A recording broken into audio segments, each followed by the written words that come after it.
In the name of the Father, and of the Son, and of the Holy Spirit, one God. Amen. In reflecting on the reading for this Sunday that we just heard, I was reminded of when I was a catechumen. So, of course, this was more than 2 decades ago. Ancient history, as it were. And the priest who catechized me gave me 2 questions. And he said, these 2 questions basically are the reference point for your catechism. Who is Jesus Christ, and what is the church? And he said everything that we will look at ties to those. As you can imagine, as a catechumen, part of what newcomers to the faith do is learn about their faith. And part of it is learning enough to know if they are willing to commit to being a part of this faith. The who is Jesus Christ question tends to look at those things that we see so often in our faith. And we hear about those things about him being the Son of God, God incarnate, second person of the Trinity, coming to save us from sin, suffering, and death. The whole Pascha story. We don't talk about him being a wise man or a sage teacher in history or someone who is not God. Those are different pieces we don't talk about. That's the conversation we have as catechumens. And it's looking at who is Jesus Christ and what we believe as Orthodox Christians about who Jesus Christ is. That second question, and it's a very close question.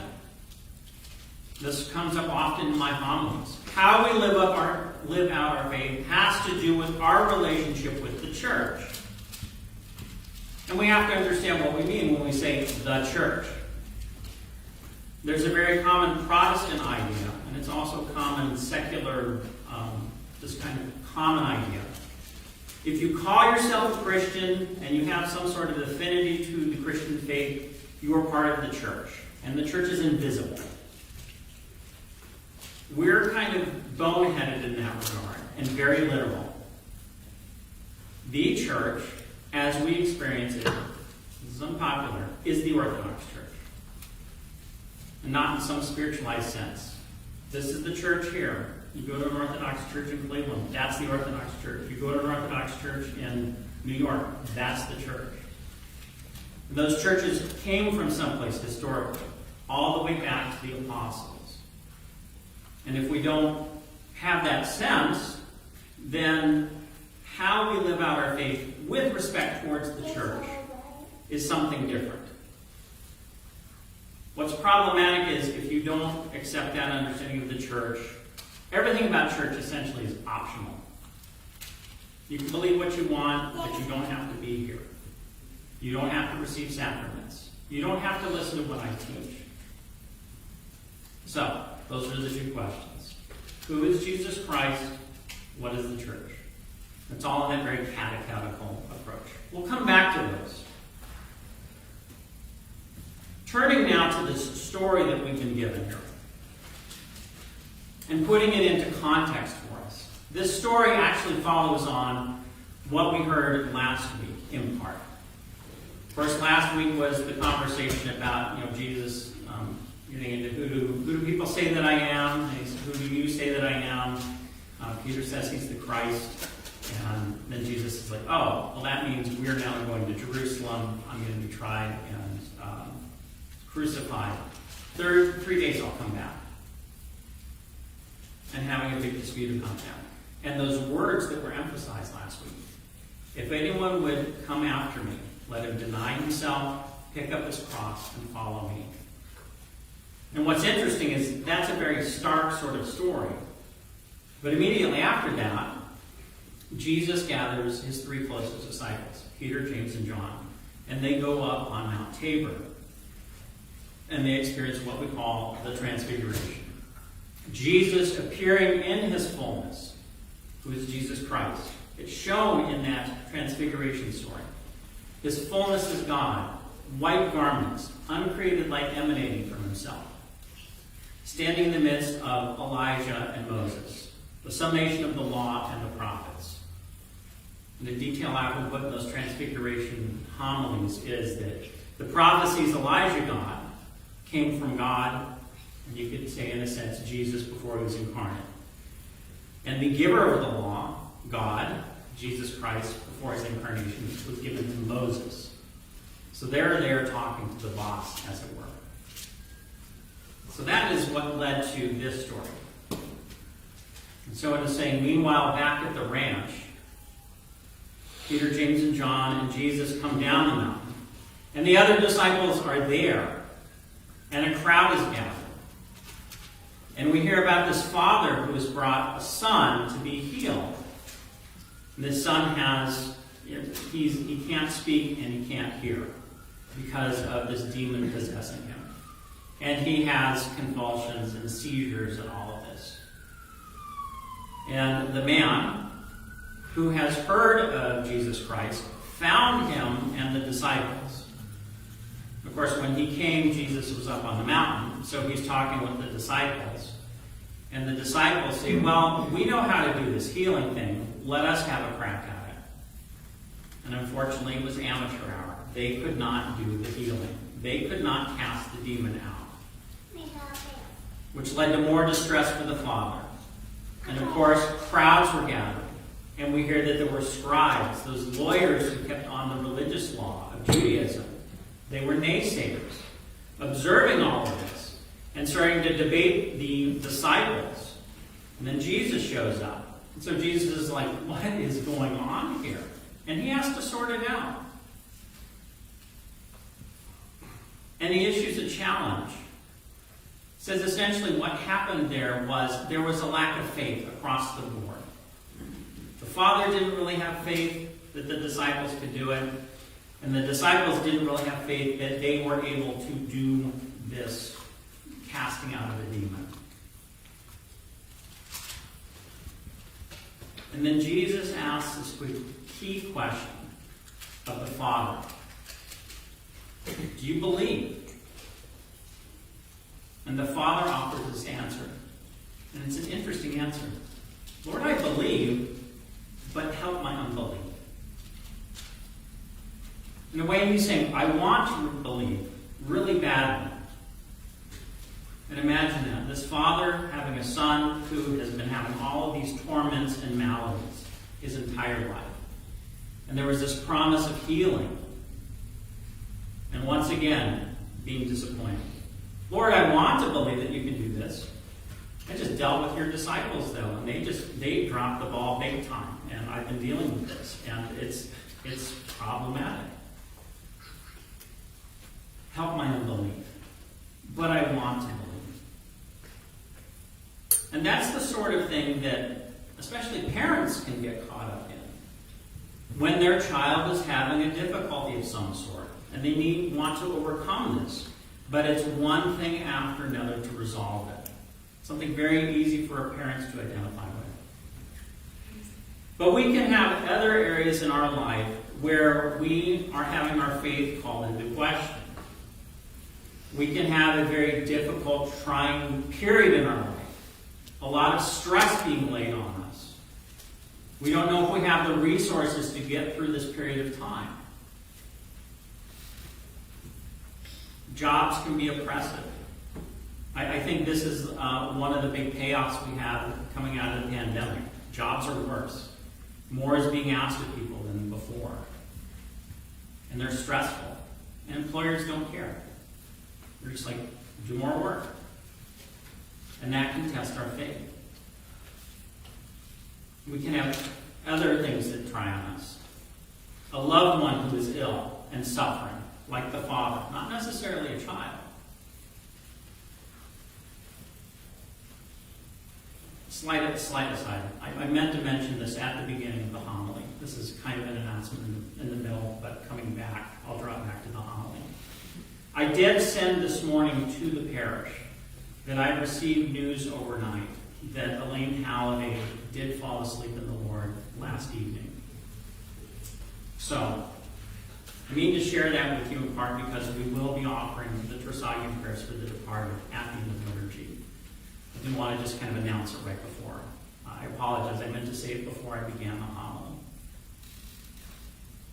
But the hardship that her family has been enduring with her illness and her death is another example. One last idea is that we personally could be struggling with something.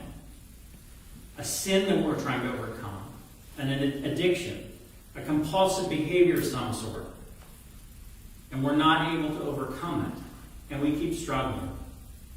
And we want help in overcoming that. Lord, I want to believe, but help my unbelief. Now, I know the obvious thing. This is kind of when you get into an acute circumstance.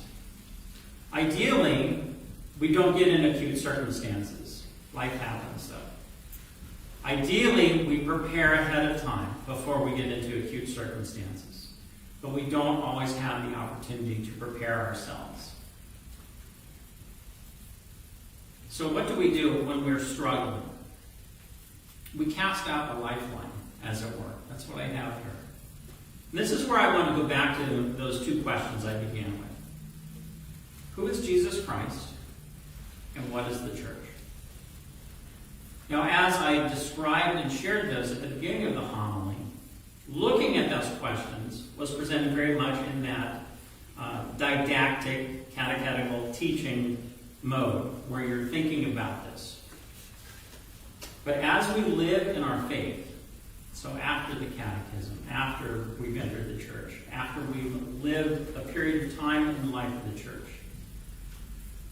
we have an experience of Jesus Christ. We have a relationship with Jesus Christ. Who is Jesus Christ? We can put that in terms of who has Jesus Christ been for me up to this point in time? And we can reflect back on all of those things that we have experienced in our life in the church. I think this is that second question. What is the church? What is the church's role in all of this? That were strong, meaningful, faithful moments that we have. I know that we can look at things like our Pascha service. The big thing about the Pascha service is that is where the summation of the faith happens. Christ overcoming the power of death, that being the promise for us, and that we participate in it as adopted sons and daughters. That's a high point in the year. I think we also experience a high point every year when the bishop comes. Because he is, his primary job is the teacher. And so he comes, and pretty much everything that comes out of his mouth is some sort of teaching to help edify and build us up.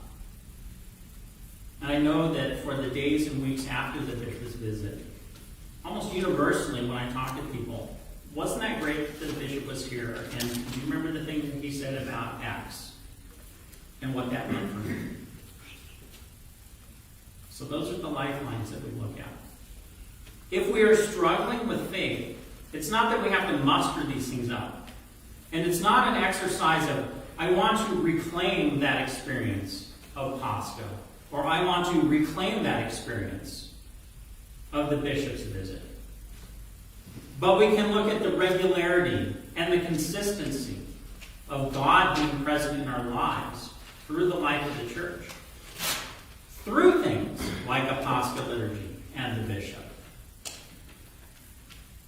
I shared this with someone recently, having the sense of doubt. I'm struggling with something and I feel like God is not there. Feelings are very fickle, and what is going on in our head is not necessarily reality. And the reminder I have to share with them is, I understand that, and I'm not negating that sort of feeling and that sense of being alone. But as a reminder, God is always there. You may not be aware of that in that moment and in that struggle, but God is always there. So looking at these lifelines, who is Jesus Christ? What has my experience of Jesus Christ been up to this point? And what is the church? How has that manifested itself in my participation in the life of the church? We look for those things as reminders. There's constancy. There's consistency. There are things where God does act in our lives. And God willing and ideally, grabbing those lifelines will be a consolation and a comfort. Now, it's not to say that the struggle doesn't continue and that the struggle somehow magically goes away. Life is hard. There's always something. I want to put it on that basic level. But we can look at this Father. Of course, he overcame because Jesus was there and healed his son. We typically have to work things out over time. But God is there as well. And just kind of that final thought that needs emphasis here. I mentioned that in this that we are sons and daughters of Jesus Christ. And it's a very different understanding than what the Jews had before Jesus came. It was God's in charge, we do what he says. The whole message of Christianity is you're part of the family. You're not someone who's just answering to someone who's in charge. You're part of the family. Sons, daughters. What father doesn't care for their son or daughter?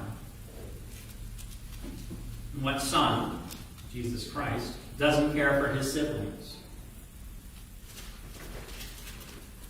God does love them. There may be struggles, but there are those lifelines. Who is Jesus Christ? What is the church? And what is my experience of that been? Glory to Jesus Christ. Amen.